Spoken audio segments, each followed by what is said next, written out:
SBT Repórter de hoje.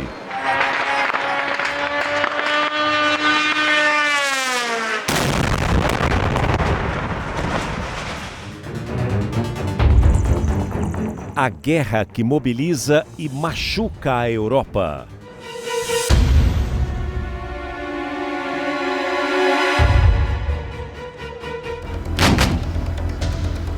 Russos e ucranianos travam uma batalha que se arrasta há mais de uma década e que ganhou ainda mais força desde 2022. Nosso correspondente Sérgio Uti viajou para a Ucrânia em um comboio de carros militares e presenciou um dos piores ataques recentes à capital, Kiev. Aqui vocês podem ver um carro que foi completamente destruído.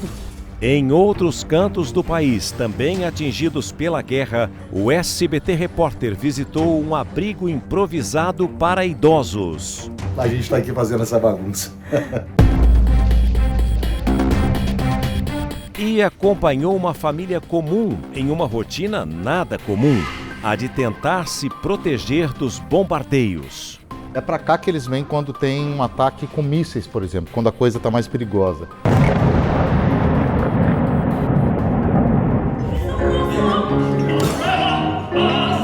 Mais que proteção, resistência. Nossa equipe mostra que, mesmo diante da ameaça dos mísseis, as apresentações de uma das mais importantes óperas da Ucrânia continuam. Você vai conhecer ainda a ucraniana com alma brasileira. O brasileiro tem um coração muito bom e eu estou sentindo falta disso. E os brasileiros dispostos a perder a vida pelo país europeu. Você morreria por esse país? Morreria por esse país. Essa é uma situação real que eles estão simulando com... Nosso enviado especial acompanhou com exclusividade o treinamento de soldados. Entrou em casas tomadas pelos russos e recuperadas pelo exército ucraniano. Isso aqui foi usado de esconderijo pelas tropas russas. Quem é claustrofóbico não pode passar aqui, na verdade. E viu de perto a fabricação e o manuseio das armas que viraram um símbolo desta guerra, os drones. Saber operar essas máquinas hoje é tão ou mais importante do que saber atirar, por exemplo.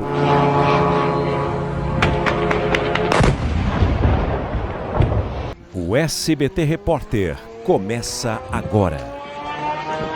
Pode ir!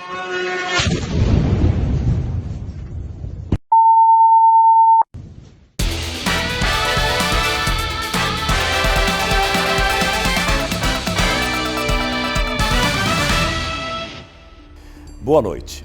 O SBT Repórter de hoje traz a perspectiva ucraniana sobre a guerra que deixa marcas profundas no país europeu. E para falar sobre esse assunto, poucas pessoas são tão preparadas quanto o nosso correspondente na Europa, Sérgio Uti. Por isso, eu começo esse programa de um jeito diferente, chamando o Uti para participar comigo aqui de forma virtual. Uti, muito boa noite para você, que já esteve 9 vezes no país ucraniano e conhece muito bem, não apenas o país, mas principalmente a população. O que é que você sentiu de diferente nessa sua última visita por lá? Conta pra gente. Boa noite. Olá, César. Boa noite. Bom, o que eu vi foi um país que vive talvez o seu momento mais complicado desde 2014. Os ataques ficaram não apenas mais frequentes, mas também mais intensos. Quando a gente gravava o programa, Kiev, a capital, teve um dos piores ataques desde o início dessa guerra. Para o governo ucraniano, também é hora de fazer decisões importantes em áreas onde vai ser muito difícil conter os russos. E essa decisão significa resistir até o último soldado ou recuar e poupar vidas, mas com isso também perder território. Foi nesse contexto que eu conversei com muitos soldados brasileiros, alguns estavam lá sem nenhuma experiência lutando pela Ucrânia e um deles, infelizmente, morreu dias depois da entrevista que fizemos com ele, César. Obrigado, Uti, pelas informações e pela sua participação aqui junto com a gente. E é tudo isso e muito mais que nós vamos acompanhar juntos a partir de agora no SBT Repórter.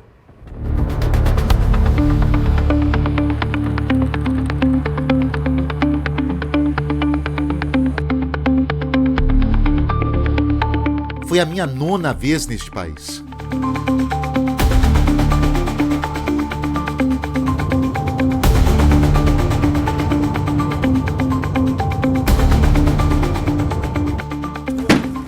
E essa situação, o grupo que defende a Ucrânia está todo ali dentro daquele ônibus cercado, completamente cercado, é um grupo muito menor. Não há mais restaurante, não há mais café da manhã. A comunicação pode ser cortada, a gente não sabe o que vai acontecer. Parece um labirinto esse abrigo, o chão. São várias salas. Dá para se perder aqui dentro, na verdade. Keep it down. That's short. Granada. Frag out! Muita realidade, então a gente tem que se proteger. Não é à toa que eu tô aqui com colete.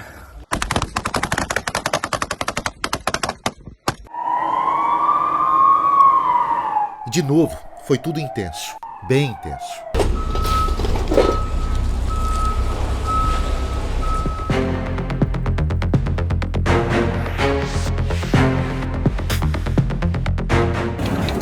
A partida, diferente de todas as outras, foi na Noruega.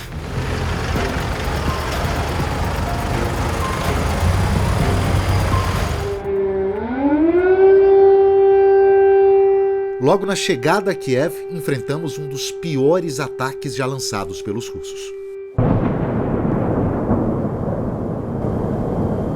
Os bombardeios,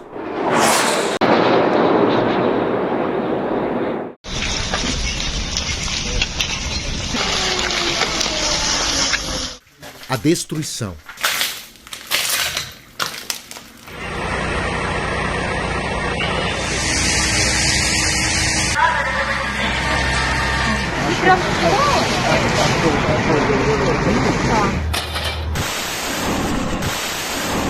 A guerra não é feita só com armas.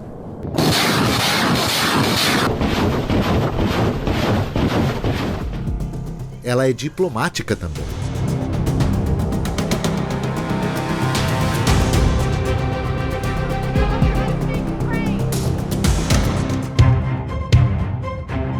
E o Brasil não está fora disso.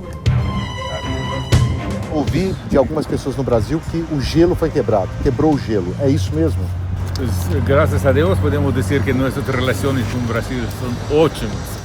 Senhor presidente. A guerra são lembranças do que ficou para trás. O que você traria do Brasil para cá? Eu traria a bondade brasileira, a alegria, a delicadeza, a gentileza. E até fazer novos amigos. This is okay.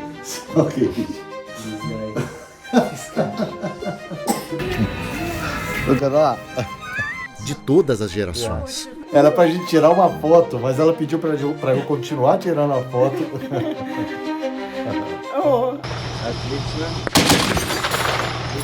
A guerra não é do Brasil, mas nós também estamos aqui. Com o tempo você consegue se acostumar e entender que é um trabalho perigoso, obviamente. É uma guerra nova, moderna. Todo mundo está se preparando para ela. No treinamento e quando é para valer.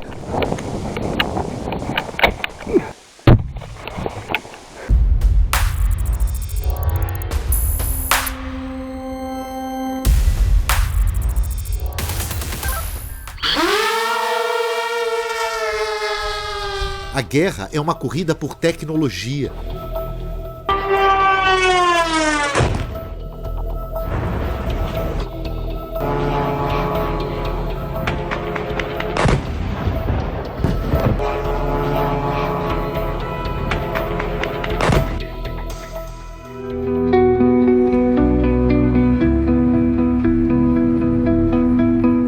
silencioso pedido de socorro em busca de quem não se tem mais notícias.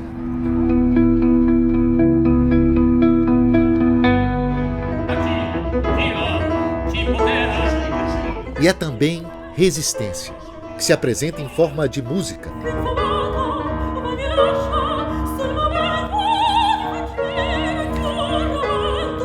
E de homenagens.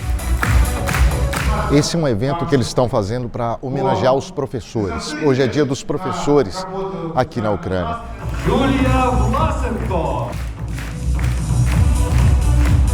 Mas o som mais comum por aqui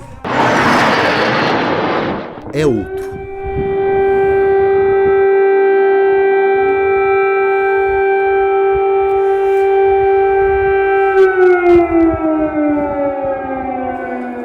E nesse momento, o alerta, como vocês podem ouvir, o alerta para ataques aéreos.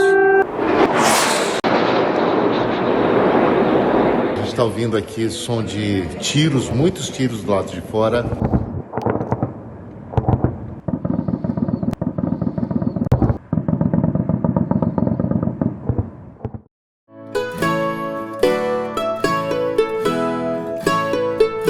Não é à toa que eu comecei essa viagem na Noruega, acompanhando um comboio de 15 carros que dias depois seriam entregues ao exército da Ucrânia. Saímos da capital Oslo, com destino à Suécia. Acompanhar esta turma me mostrou uma outra cara dessa guerra, a que mobiliza civis em vários países da Europa. Desde o início da invasão russa em larga escala, em 2022, voluntários noruegueses se reúnem, juntam dinheiro e compram carros como estes. Cada um aqui tem uma história, uma profissão. Johan é empresário. Acho que é a coisa certa a se fazer. Fiquei em choque quando a Rússia invadiu a Ucrânia, ele me conta. O Christopher é enfermeiro. Ele me disse que os ucranianos são parte da família europeia e que quer ajudar porque, se a Ucrânia não está segura, os noruegueses também não estarão.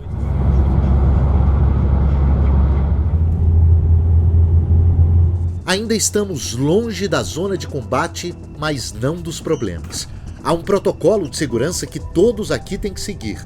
Uma das medidas para driblar a ação de sabotadores russos é não compartilhar a localização do comboio em redes sociais ou em qualquer tipo de plataforma. Outra é evitar andar em fila, todos os carros juntos, para não chamar tanta atenção. Depois de um dia de viagem, chegamos à costa da Suécia. Esse grupo de noruegueses já entregou quase 400 carros para o exército ucraniano, e todos eles são marcados. Esse aqui é o último, 377. E eles prometem continuar a arrecadar fundos para comprar mais carros e levar para a Ucrânia. O próximo passo é embarcar numa balsa. É assim que atravessamos o Mar Báltico com destino à Polônia. Na Ucrânia, os alertas de ataque aéreo, a sirene costuma tocar no meio da madrugada. E você acaba não dormindo, ou dormindo muito mal. Então, a noite anterior é muito importante. Só que eu nunca passei essa noite anterior dentro de um navio. Eu estou no ferry, que leva caminhões, carros, da Suécia para a Polônia. É essa a rota que a gente está fazendo. E eu estou numa cabine onde cabem 4 pessoas. Tem 2 camas aqui embaixo, 2 beliches de um lado e de outro. E por enquanto eu estou sozinho.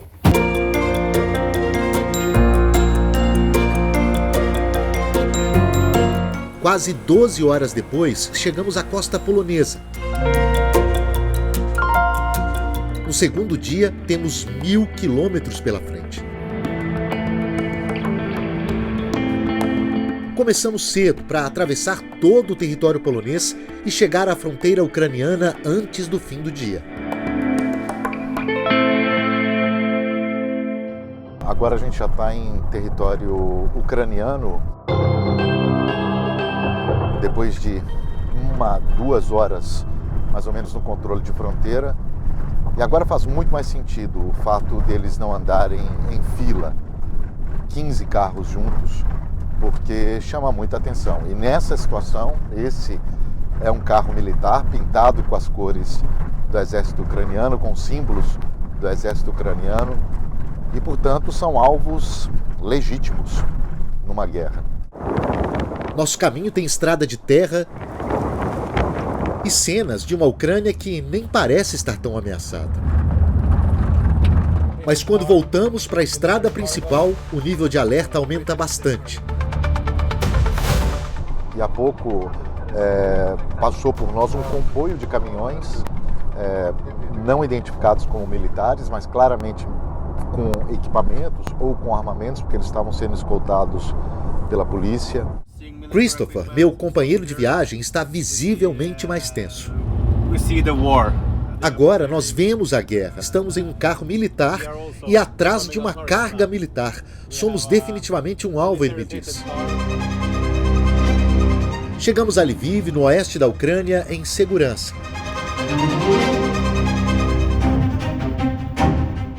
É o terceiro e último dia de uma viagem com um comboio que cruzou a Noruega, a Suécia, navegou pelo Mar Báltico, atravessou a Polônia para, enfim, entrar na Ucrânia.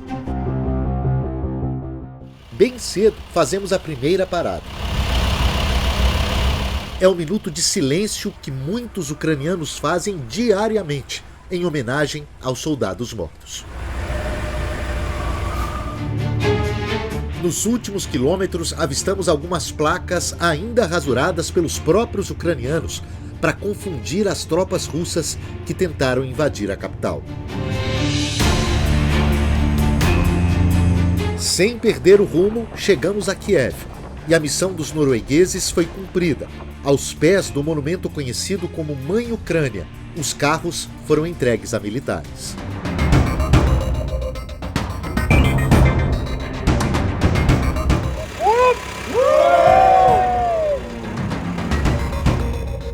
Voltar à capital ucraniana me traz um turbilhão de lembranças.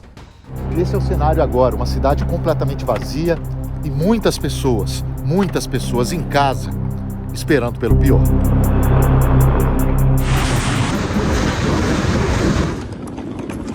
Eu estava aqui quando a invasão em larga escala começou. Os Estados Unidos já falam em invasão do território ucraniano. Vários países europeus também anunciaram sanções.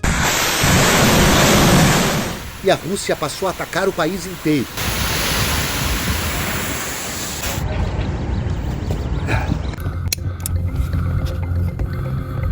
Presenciei a destruição de documentos secretos na embaixada brasileira, no momento em que muitos acreditavam que era questão de dias para que os russos tomassem a capital.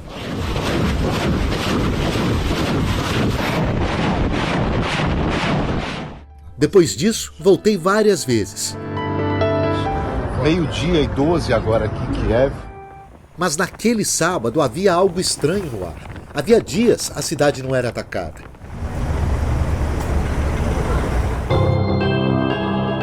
No fim da noite isso mudou.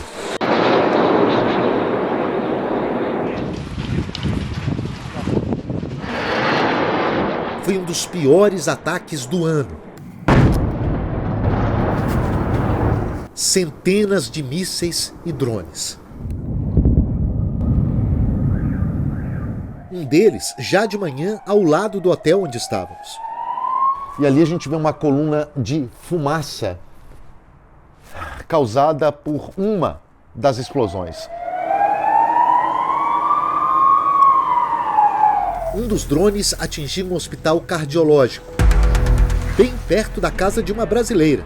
Foi bem assustadora, muito barulho, impossível de dormir, angustiante.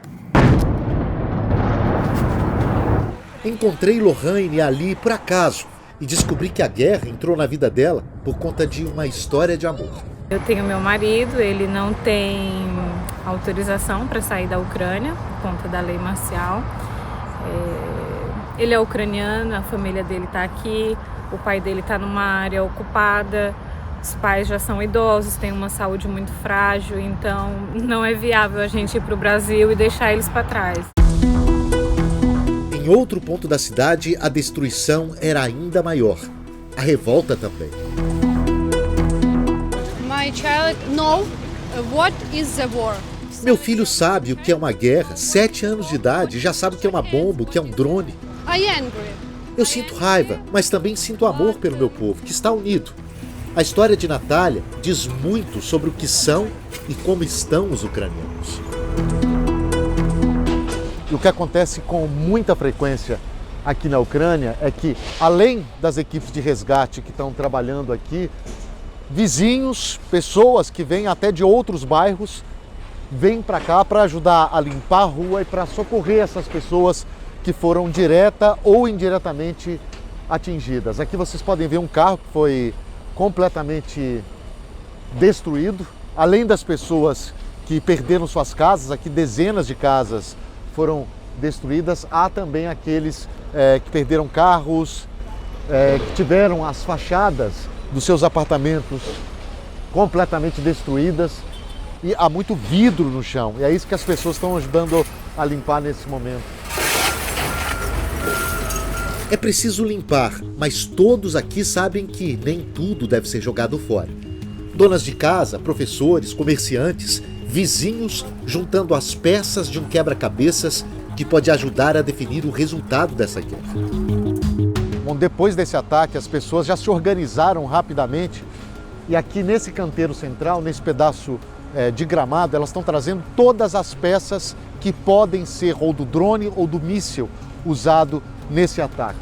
Com essas peças aqui, as autoridades ucranianas, a perícia, vai entender que tipo de arma foi usada. E, obviamente, essas são informações importantes para o sistema de defesa desse país. Essas pessoas são vítimas de uma tática cada vez mais empregada na Ucrânia. Uma das estratégias usadas pela Rússia é atacar com uma grande quantidade de drones e mísseis ao mesmo tempo. Foram 12 horas de ataque praticamente, onda após onda, com centenas de drones e mísseis. Por melhor que seja o sistema de defesa, isso acaba estressando esse sistema que é criado justamente para impedir que os drones e mísseis cheguem aos seus alvos e atinjam lugares como esse aqui, casas de civis. Dias antes de mais esse ataque, os presidentes Lula e Volodymyr Zelensky tinham se encontrado durante a Assembleia Geral da ONU em Nova York. Os dois se estranharam muito nos últimos anos, e o encontro parece ter selado uma trégua entre os líderes de dois países que tentam se entender melhor. Aparece uma química entre os presidentes. Essa química foi a tese do embaixador responsável pela América Latina no Ministério das Relações Exteriores da Ucrânia.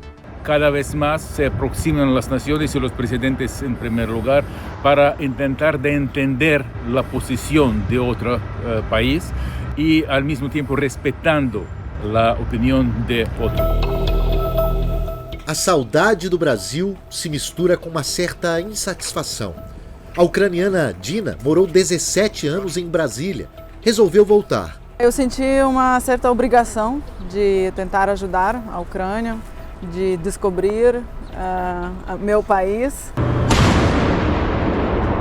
Você tem as duas percepções, a percepção do Brasil e a percepção ucraniana. Você acha que no Brasil as pessoas entendem o que está acontecendo aqui? Eu pessoalmente acho que não. Por quê? Falta... primeiro, eu acho que falta a vivência, óbvio. Então eu acho que só o ucraniano que está aqui, que passa pelos bombardeios, que sente a sua terra, né, sendo arrancada, tomada, os seus parentes, amigos sendo mortos, né, assassinados, que consegue entender. Conversar com pessoas como a tradutora Dina e o embaixador Ruslan é uma parte essencial da cobertura de uma guerra. Assim como as entrevistas com o presidente Volodymyr Zelensky, como esta que eu fiz em Kiev. What are the mistakes that Ukraine has made? What has to change? Проти України і працював на руку Росії. Це не Бразилія, це Росія. E com o presidente Lula em uma das muitas vezes que perguntei para ele sobre a guerra. A última foi em Paris, em junho deste ano. O senhor não acredita que uma negociação que termine com a Rússia dominando parte de um território que não é dela, que o Brasil não reconhece como dela, isso não é um presente para o agressor, para o invasor? Olha, você está numa guerra. Uma guerra, nem sempre acontece aquilo que a gente quer. Tudo isso é parte de um processo de questionamento e de compreensão da visão de cada um sobre o que está acontecendo nesse canto do mundo. É como juntar alguns dos milhares de pedacinhos de uma tragédia para tentar entendê-la e explicá-la melhor.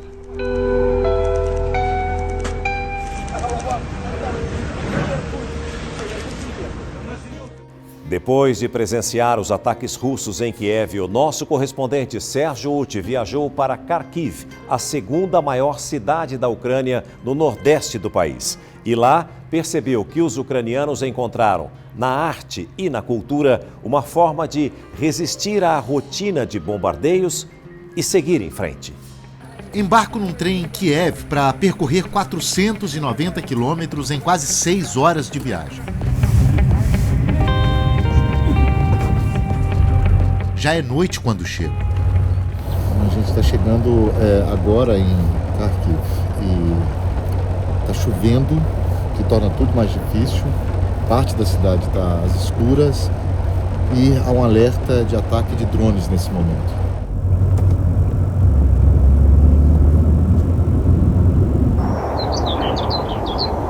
Kharkiv, a segunda maior cidade da Ucrânia, te apresenta um dilema. Ou você se protege e fica num bunker o tempo inteiro, ou assume um certo risco para trabalhar. Estamos a menos de 30 quilômetros da Rússia. Alvo próximo, alvo fácil.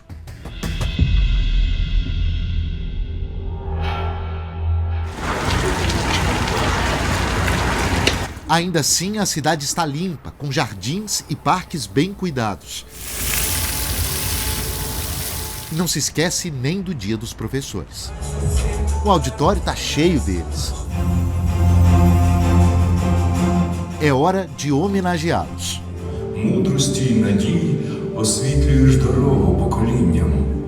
Para essas pessoas aqui, que estão aqui assistindo, mas principalmente para quem trabalha com a ópera, com o teatro, para atores, cantores, continuar fazendo esse trabalho é uma forma de resistir.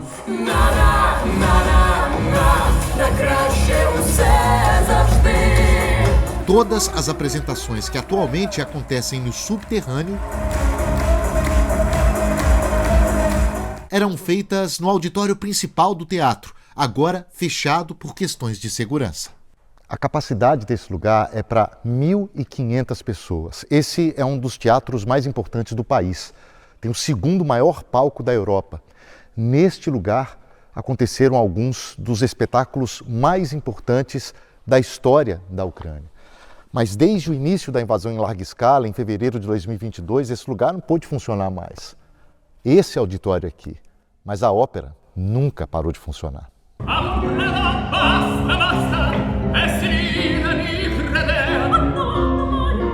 Nesse momento há um alerta de ataque para essa cidade aqui e o ensaio não para.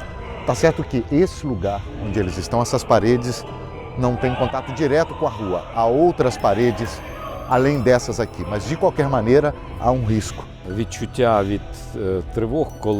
Para um ucraniano é impossível fugir dessa guerra, mesmo quando estamos fora.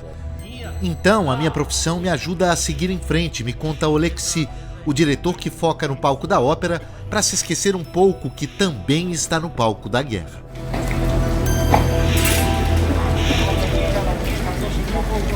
Os numerosos batalhões de artilharia, grandes tanques de guerra e mísseis de longo alcance vêm aos poucos perdendo espaço para armamentos menores, velozes e muito precisos: os drones.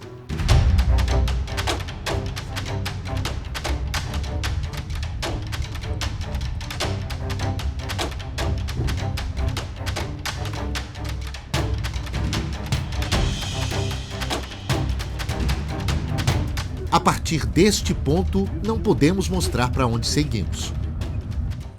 É finzinho de tarde quando encontramos uma das milhares de patrulhas que os ucranianos têm para vigiar o céu. Estes homens são caçadores de drones. A grande arma dessa guerra. Eles recebem uma mensagem dando um alerta de que há alguma atividade de drone e aí sim eles começam o trabalho de interceptação. Mesmo com o sistema de alerta, os drones voam cada vez mais alto para evitar a artilharia, me conta Valery. 31 anos, casado, 2 filhos. A família está na Alemanha e ele prefere que seja assim. É mais seguro que eles fiquem lá e também me sinto melhor com eles longe do perigo, ele me conta. Nos despedimos dos soldados numa noite de lua cheia, na região ainda repleta de minas deixadas pelos russos.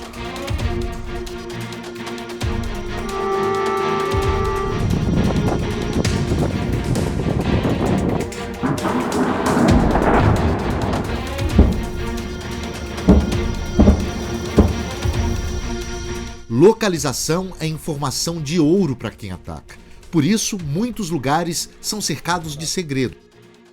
Como este, comandado por um soldado de 28 anos que se feriu no início da guerra. Quando comecei a me recuperar, pensei em como podia ajudar meu país. Os drones não eram como agora, ele me disse. Não podemos mostrar tudo. Todas as janelas têm que estar fechadas. Cuidar desses detalhes pode ser questão de vida ou morte para quem está aqui. Há centenas de fábricas como esta e milhares de pessoas nessa nova frente, como Alexander. Claro que temos medo. É um risco grande, me diz o ucraniano, sobre a possibilidade de ser um alvo. Ele está envolvido na produção de uma das armas mais modernas dessa guerra, o drone de fibra ótica. Essa nova geração voa a até 150 km por hora. E como eles estão presos em um cabo de fibra ótica, eles não estão sujeitos a nenhum tipo de interferência por rádio ou por qualquer outro sistema por terra. Os russos também estão usando esses drones. E agora a obsessão de Oleksiy é encontrar um jeito de destruir o que ele ajudou a criar. É um drone que vai voar com uma arma para abater outros drones de fibra ótica. A tecnologia nesse conflito mudou tão rápido quanto a vida destes 2 brasileiros, que se identificam por seus nomes de guerra. Eu me chamo Cani Corso. Eu sou o Peter. A gente veio homenagear os heróis que tombaram pela liberdade dessa nação. Dá muita emoção e muito incentivo para a gente continuar nessa luta, que a gente acredita na nação ucraniana. A gente crê que Putin está errado, o governo comunista é um governo opressor.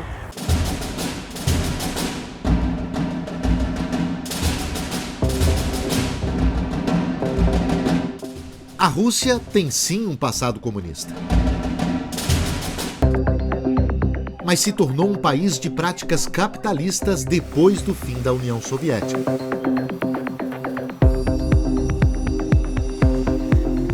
O brasileiro, no entanto, está obstinado com a ideia de combater os russos. Você era militar no Brasil? Já. Servi 1 ano no Brasil. Serviu 1 ano no Exército Brasileiro. Sim. Isso é o suficiente para encarar uma guerra? Cara, a gente vai começar um treinamento agora mais pesado. A gente vai ir para outra região da Ucrânia. A gente vai ficar mais ou menos 2 meses, um treinamento intensivo.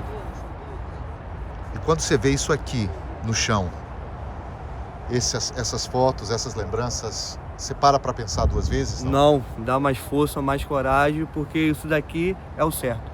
Eles morreram por um bom motivo. Para mim isso daqui é honra. Você morreria por esse país? Morreria por esse país.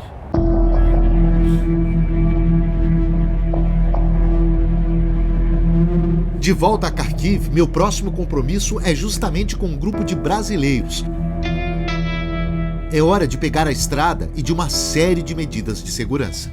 Nesse momento, a gente já está com todos os telefones em modo avião, para que o nosso sinal não possa ser capturado.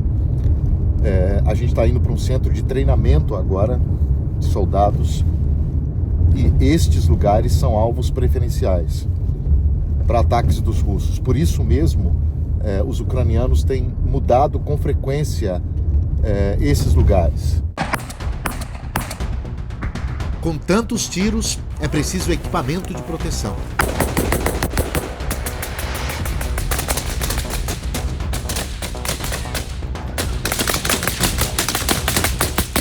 Eu vou acompanhar esse grupo de brasileiros que está aqui na região de Kharkiv. E agora eles vão fazer um treinamento para simular situações reais. Eles estão aqui há pouco menos de um ano e agora o treinamento vai começar. Nomes por aqui, só os de guerra. Cabeça. Stranger. O primeiro treinamento é de tomada de trincheira. Essa é uma situação real que eles estão simulando com o uso de munição real. E isso acontece no momento em que a sirene está tocando, anunciando o alerta de ataque aqui para essa região, o que torna esse tipo de atividade ainda mais perigosa. A gente simula o combate real próximo, por conta que hoje as guerras são em trincheiras. Não demoraria muito, no entanto, para que eles vivessem tudo isso na realidade.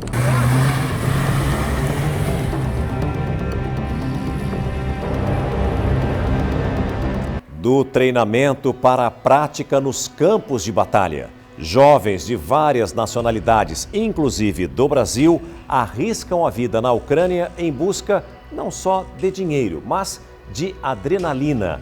Algumas vezes a história termina de maneira trágica. Mas acho que ela torrou. Estas são imagens que o próprio Cabeça, um dos soldados brasileiros que lutam na Ucrânia, me mandou dias depois do treinamento. E tinha tudo ali, a trincheira,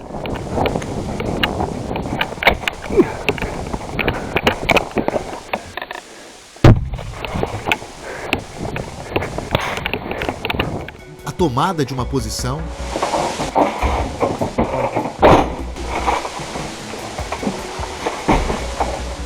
um ataque. Aqui foi o momento que a gente derrubou o drone no ar e a gente identificou qual a posição ele caiu e a gente recuperou. Ok, câmera ativa. E ali eu, com muita calma, eu desarmo a ogiva do drone, desestabilizo o drone, né, pra gente não ter mais aquele contato de sinal com o russo, e a gente captura o drone como um troféu. Aqui a gente tem que olhar pro chão por conta de mina, acabou até caindo, né, um pouco mais à frente. Dos momentos que a gente tá andando, você pode reparar que a gente leva muito peso, armamento, a gente leva material. Então a gente anda com mais de 60 quilos por vários quilômetros para poder infiltrar nas posições inimigas. Para um deles, no entanto, a guerra terminou ali. Stranger? Estranho. Estranho. Por ser estranho. No dia 5 de novembro, o Cabeça me mandou uma mensagem. Era sobre o Stranger. Acabamos sofrendo um ataque de gás, só que a gente conseguiu sair da posição do bunker e recuar, e a gente conseguiu ser evacuado. O estranho não, ele ficou na posição ainda que ele estava, próximo da gente, e só que os russos fizeram a mesma coisa. Atacaram o bunker deles, conseguiram fechar as saídas, né, e lançaram o gás. Uma equipe que estava próxima entrou no bunker e já estavam lá, já, infelizmente sem vida já. 25 anos, morador de Tramandaí, no Rio Grande do Sul, sem experiência militar antes de vir para a Ucrânia. Luiz, o Stranger, tinha fama de dedicado entre os companheiros. Ele aparece nessa imagem, atirando em alvos fictícios. A conversa com ele foi logo depois, ainda com a adrenalina de uma situação que atrai muitos brasileiros para a Ucrânia. Treinando sempre, buscando mais prática e fé em Deus sempre. O treinamento, você também tinha carreira militar no Brasil, não? Eu era enfermeiro no Brasil. A primeira vez que você pegou em armas para atirar foi aqui na Ucrânia? Não. Primeira vez foi no Brasil, praticava em stand de tiro, mas em questão de trincheira tudo é minha primeira vez mesmo. Entendi. Não dá uma insegurança, um medo? Não, confio nos meus colegas, meus amigos, se precisar dou a vida por eles, assim como eu sei que eles dariam a vida por mim também. Luiz estava na Ucrânia havia 9 meses. Bianca, a mulher dele, foi para lá há 6. Eu ficava preocupada sim, mas eu sabia da capacidade dele, da inteligência, da força de vontade. Eu tenho certeza que ele conseguiu cumprir a missão dele aqui. Ele fez tudo o que ele queria, ele realizou os sonhos dele. A morte dos brasileiros e outros estrangeiros que vão lutar pela Ucrânia é comemorada em um grupo que russos mantêm nas redes sociais. Esses são os últimos momentos da vida do paraibano Tiago Bulhões, atacado por um drone em outubro. Ele trabalhava numa escolinha de futebol em João Pessoa.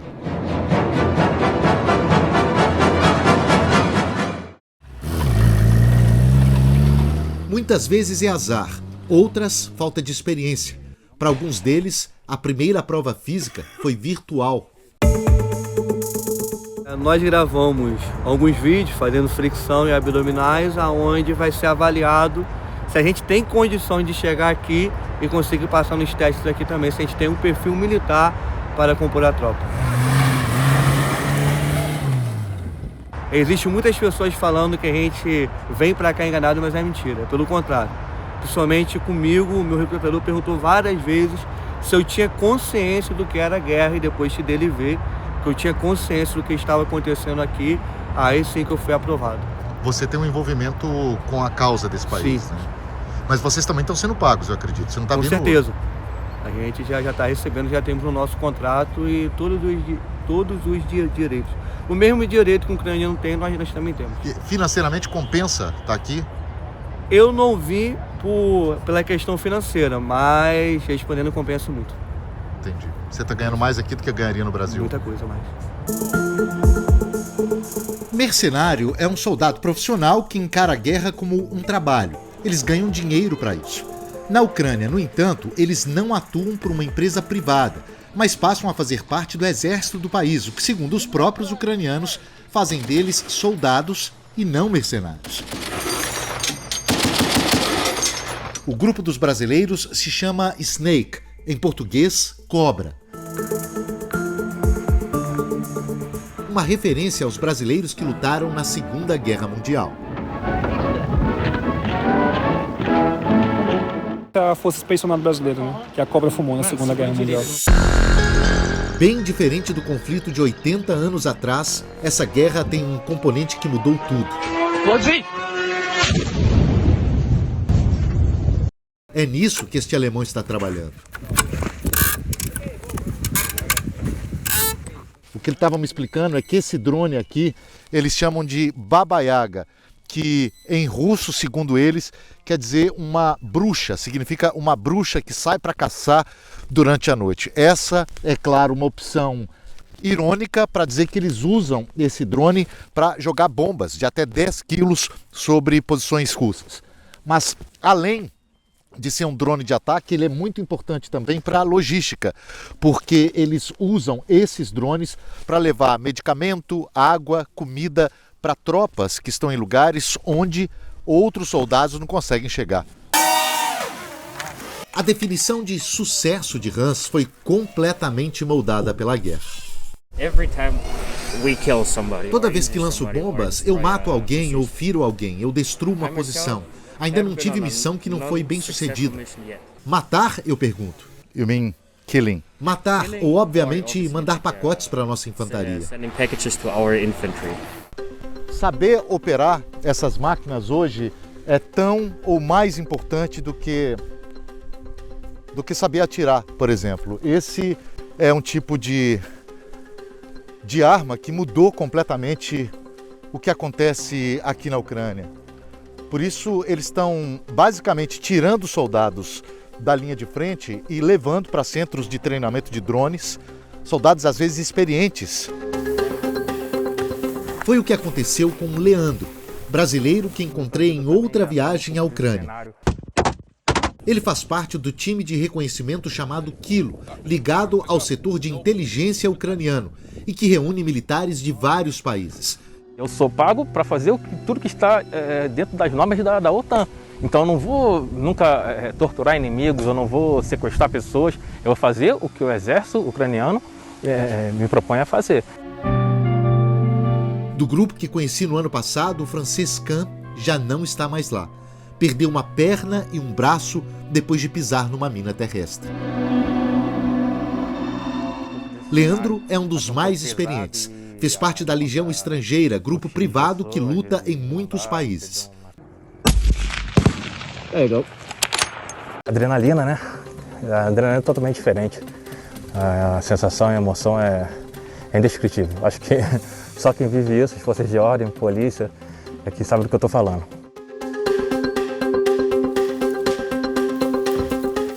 De lá para cá, a guerra é outra. Ele me conta no nosso reencontro em Kharkiv. Os russos intensificaram, né, os ataques, ainda mais os ataques de drones, Shahid.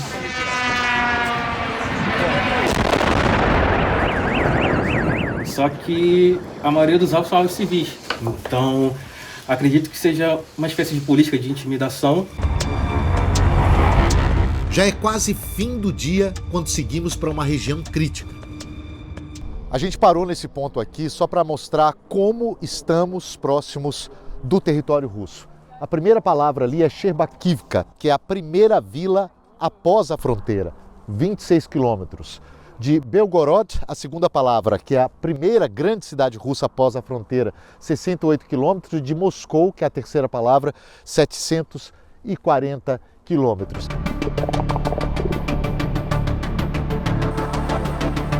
A casa onde chegamos tinha sido tomada pelos russos e foi recuperada pelos ucranianos.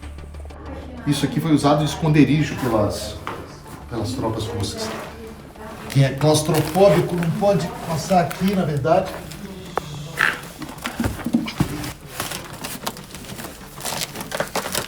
Nem por uma pessoa que é muito baixa dá para ficar em pé aqui nesse lugar. E eles usavam isso aqui basicamente para se proteger no momento em que estavam sendo bombardeados, provavelmente também para se esconder no momento em que as tropas ucranianas estavam avançando. E também passavam por ali. Tem um outro buraco ali. Aqui uma cama. Olha só o que eles usavam aqui para... Aqui uma garrafa para esquentar água. Eles trouxeram eletricidade aqui. Aqui um fogão. Olha só, tem uma espécie de fogão a lenha aqui, onde eles faziam comida. Provavelmente isso aqui também servia para aquecer esse lugar, que devia ficar com bastante fumaça se essa fumaça não tiver uma saída ali para fora. E as camas onde eles dormiam. Provavelmente dezenas de pessoas. Opa! Yes. Não é uma passagem exatamente fácil. Because this is even more deep and there is a secret entrance here that I will show you in a minute that goes all the way to the other house into the trench. Ok, ela está explicando pra gente que isso aqui é um lugar onde eles ficavam quando estavam sendo bombardeados. Basicamente isso aqui serve como abrigo antibomba. Muito baixo, como vocês podem ver. Aqui outras camas. É impressionante a situação das tropas que estão na linha de frente, a situação em que eles vivem.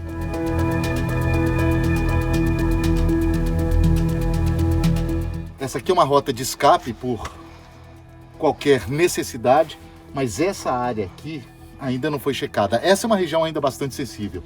Essa área não foi checada e pode estar minada, obviamente, o que torna tudo muito mais perigoso. Temos que ir embora rápido. Tiveram algum sinal, pediram pra gente sair rápido daqui. E é isso que a gente está fazendo. O alerta veio da comandante que eu acompanho. Essa área não é segura para que fiquemos tantas pessoas por muito tempo. Se eles nos acharem aqui, seremos atacados em até 30 segundos no caso de um foguete. Precisamos ir agora. O nome de guerra dela é Ice Queen, ou Rainha do Gelo. Só mais tarde eu consigo entender o porquê. Preciso ser muito fria quando trabalho, desligo minhas emoções. Me conta a holandesa, que está na Ucrânia há quase 4 anos. Começou como soldado e agora comanda 50 homens, inclusive brasileiros. I'm a political scientist and a lawyer. Eu sou uma cientista política, advogada e terminei uma academia militar privada, mas nunca tive prática. Treinei como soldado, passei por todos os passos, ela me diz. A guerra, para ela, é um grande aprendizado para uma carreira em instituições internacionais.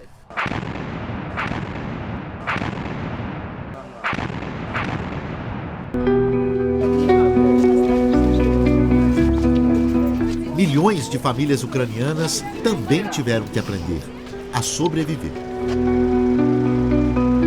Andriy e Irina têm regras básicas para seguir, como a das duas paredes. Você tem que estar a pelo menos 2 paredes da área externa. Isso não pode te salvar, mas aumenta as suas chances. Me conta o pai de Kirill e Misha. Quando o ataque é com mísseis balísticos, que eles já conhecem bem, Irina diz que a decisão tem que ser tomada rapidamente.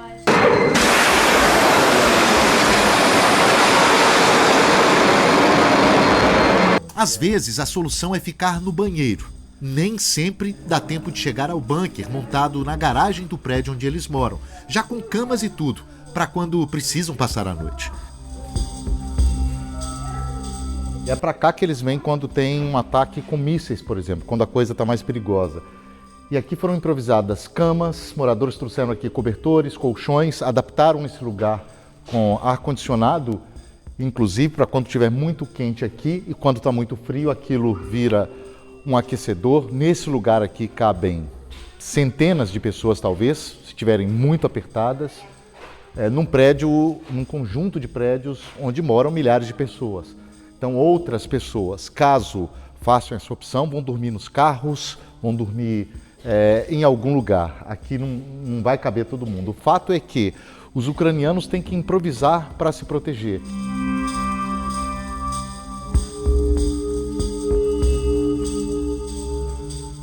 Nós tentamos ser uma família feliz, mas por dentro estamos deprimidos, me diz Andriy. But we have deep depressed inside.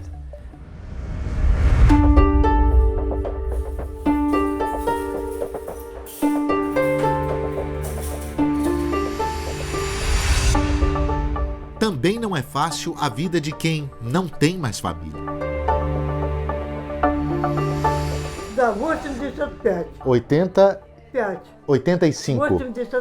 85 e 83 anos.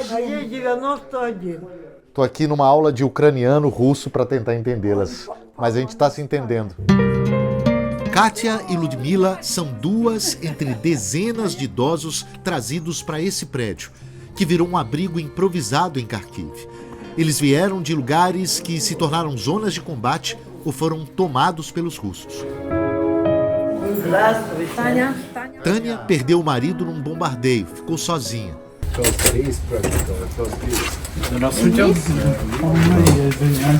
A guerra mudou tudo para essas pessoas, até para quem as ajuda. Eu trabalhava como arquiteta, estava com 15 projetos ao mesmo tempo. Eu tenho minha casa, meus filhos, mas eu sinto que é minha obrigação ajudar, diz Olga, que faz o papel de mãe para aqueles que poderiam ser seus pais ou avós. A guerra de Olga é manter essas pessoas distantes da guerra.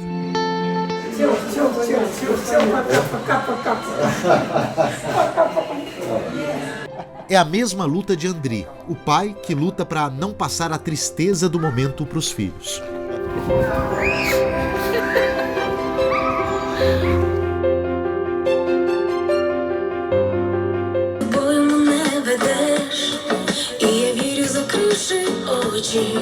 A guerra também é por momentos felizes. Que aliviem, ainda que por alguns momentos, tudo o que se passa lá fora.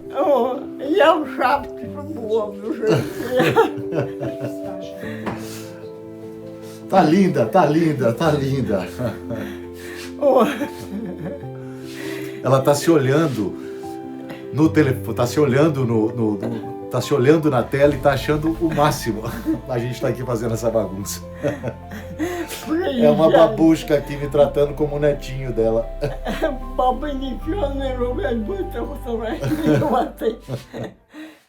Este foi o SBT Repórter de hoje. Mais uma vez, quero agradecer o seu carinho e a sua audiência.